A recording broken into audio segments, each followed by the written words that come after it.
Cube Radio. Salut, c'est Charles Tran avec l'équipe dans 5 minutes. On s'intéresse aux sciences, à l'histoire et à l'actualité.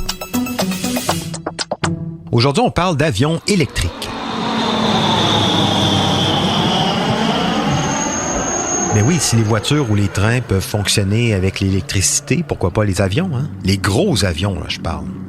En fait, ça fait longtemps qu'on se pose la question chez Boeing ou Airbus, et maintenant, voilà que la Norvège décide qu'en 2040, dans 20 ans donc, la majorité des vols intérieurs sur son territoire devra être effectués par des avions électriques.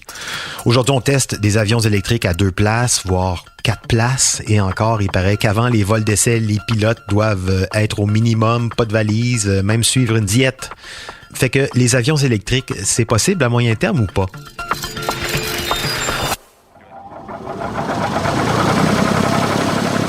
This is kind of the first example that we are moving fast forward. Ça a été le gros buzz de l'été en Norvège. En juillet dernier, le ministre des Transports et le PDG d'Avinor, la plus grande entreprise de gestion d'aéroports, ont tous deux fait un régime avant de faire un premier vol d'essai très symbolique autour et au-dessus d'Oslo, la capitale norvégienne. Un petit vol, 10-15 minutes, simplement pour prouver que l'avenir de l'aviation passait par l'électricité. OK. Ça va bien? Et la Norvège, c'est un lieu idéal pour faire des essais grandeur nature. Le pays est très montagneux, le relief est accidenté. Les voyages en auto, c'est pas pratique, sont souvent très longs pour faire des petites distances parce qu'il faut contourner les montagnes, prendre des traversiers pour franchir les fjords. Le climat aussi, la neige, la glace compliquent les choses. Bon, ça, on connaît ça. Ce qui fait que tous les jours, beaucoup d'avions décollent pour des vols qui durent finalement entre 15 et 30 minutes, des tout petits vols. Et on le sait, en plus, la Norvège est un pays riche, surtout parce qu'elle a nationalisé l'exploitation de ses réserves de pétrole. Mais en plus, elle s'est dotée, elle, d'un ambitieux plan de réduction de carbone pour l'horizon 2040. Et elle a bien l'intention de mettre les moyens pour parvenir à ses objectifs. Parce qu'en Norvège, l'environnement, c'est quoi? C'est la priorité politique. Ça existe. On peut donc commencer à croire qu'ils sont sur une bonne piste pour faire décoller des avions électriques. Wow, it's fun! It's so much fun! It feels great because I know that we are not burning fuel when we're doing this. Nope. It's just clean electricity from Norway.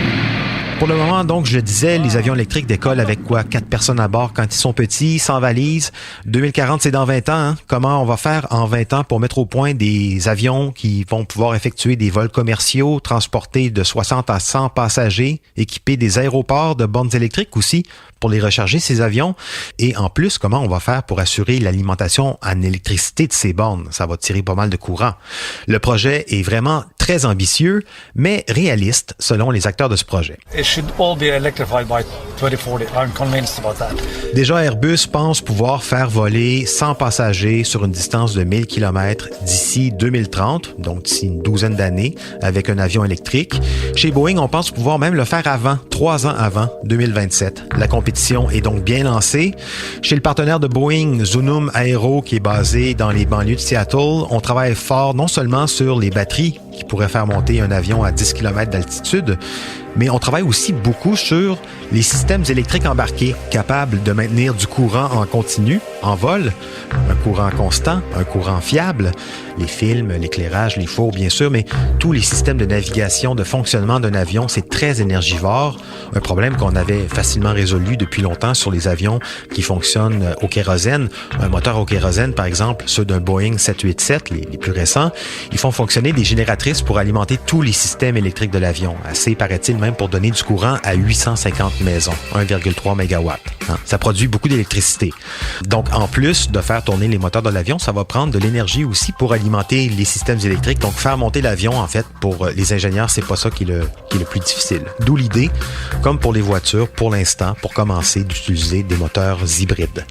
Mais une fois qu'on a les avions, je le disais, il faudra, lorsqu'ils sont au sol, les brancher pour les recharger. Un gros effort aussi, donc, pour les aéroports, mais surtout pour les réseaux électriques au sol. This is more fun than a Tesla. Mais bon, si l'aéronautique voit vert, ça a quelque chose de rassurant. Hein? Oui, mais Pour les batteries au lithium, ça va en prendre beaucoup, des batteries au lithium dans un avion. On pouvait lire récemment que le fabricant automobile Tesla devait, pour fournir uniquement à la demande de ses propres usines, il devrait monopoliser à lui seul toute la production actuelle mondiale de lithium. Production mondiale qui donc explose ces temps-ci. On compte pas le nombre de projets miniers d'extraction de lithium au Chili, en Chine, en Argentine, au Québec même. Le lithium, son petit nom, c'est l'or blanc. On n'en parle pas trop par contre, sans doute parce que son impact social et environnemental n'est pas très reluisant, puis les fabricants de voitures électriques sont contents de nous vendre des voitures vertes, mais au final, en faisant le calcul, c'est pas si vert que ça. Parlez-en aux Chiliens, aux Boliviens, aux Argentins, ils connaissent l'industrie minière du lithium très bien. Et c'est d'ailleurs le sujet de notre prochain épisode. C'était en 5 minutes.